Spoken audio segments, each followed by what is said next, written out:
ঈদের পেগাম যদি বলেন। ঈদ আসে 30 দিন রমজানের রোজা রাখার পরে। আমি কৃচ্ছ সাধনের মাধ্যমে যখন আমি একজন পরিষ্কার একজন স্বচ্ছ হিউম্যান তৈরি করে ফেললাম, আল্লাহ তাআলা আমার জন্য ঘোষণা করে দিলেন, ইয়া যাও তোমার জন্য জান্নাত। এই খুশিতে আমি ঈদের নামাজ পড়লাম গিয়ে। এইটাই হচ্ছে ঈদের খুশি।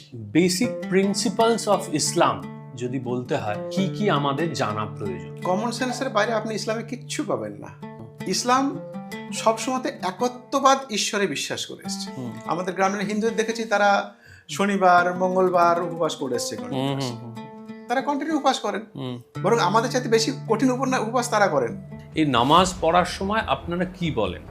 বাংলাদেশের হিন্দুরা কি নিরাপদ? ওয়াফটা কি? ইসলামের ক্ষেত্রে বলা হয় শেষ পয়গম্বর হচ্ছেন হযরত মুহাম্মদ। মানে শেষ পয়গম্বর মানে কি তারও আগে অনেক পয়গম্বর ছিলেন। ইহুদিরা যাকে মানে মোজেস, আমরা বলি মুসা আলাইহিস সালাম, তিনিও পয়গম্বর ছিলেন মুসলমানদের।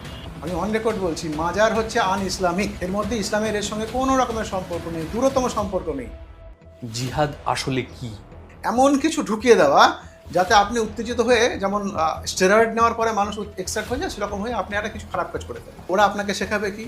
হিন্দুদেরকে মেরে ফেলে, এটা জিহাদ। Is, Islamic state. What do you think about নামটা ইসলামিক স্টেট, তারা সম্পূর্ণ আন ইসলামিক। আমি অন রেকর্ড বলছি, তাদের সঙ্গে ইসলামের দূর দূরান্তের কোনো সম্পর্ক নেই। তথাকথিত লিটারেট মানুষেরা ভারতবর্ষ নয়, গোটা পৃথিবীর মানব সভ্যতা যত ক্ষতি করেছে, ঠিক ইলিটারেট মানুষেরা সেই ক্ষতি করেনি। অ্যাটম বোমা একজন ইলিটারেট চাষি বানায়নি। এই যত রাস্তায় মারপিট হচ্ছে হিন্দু মুসলিম নিয়ে, চাঁদকে নিয়ে কেউ মারপিট করে না। হিন্দু ধর্মে যত অনুষ্ঠান সব চাঁদ কেন্দ্রিক, ইসলামেও তাই। মহরমটাও আন ইসলামিক, অন রেকর্ড বলছি, এয়ার করে দিন আমার কথাটা। মহরমটাও আন ইসলামিক, এর সঙ্গে ইসলামের কোনো সম্পর্ক নেই।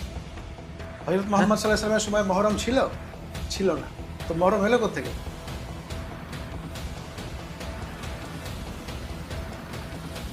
Hello and welcome to another episode of Time and Tide podcast with Sourav. এতদিন পর্যন্ত আমরা সাধারণত নিজেদের টেরিটরির মধ্যে থেকে, মানে নিজেদের জ্ঞানগম্যের মধ্যে থেকে এপিসোড তৈরি করতাম। আজকে I am truly stepping out of my comfort zone. আমি আজকে এমন একটা বিষয় নিয়ে কথা বলতে চলেছি, এমন একজন বিদগ্ধ মানুষের সঙ্গে যার এক্সপার্টিস যে বিষয়টা নিয়ে সেটা সম্পর্কে আমার ধারণা খুব কম।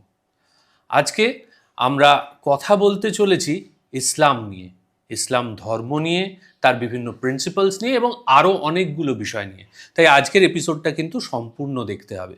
আর যারা যারা এখনো অবধি আমাদের চ্যানেলটাকে সাবস্ক্রাইব করেনি, তাদের কাছে রিকোয়েস্ট, আপনারা প্লিজ লাইক করুন, সাবস্ক্রাইব করুন, কমেন্ট করুন। কারণ আমরা দেখেছি যত মানুষ আমাদের এপিসোড দেখছেন তার মধ্যে 15 থেকে 20% মানুষ সাবস্ক্রাইব করছেন। ফলে যে পরিমাণ ভিউ হচ্ছে সেই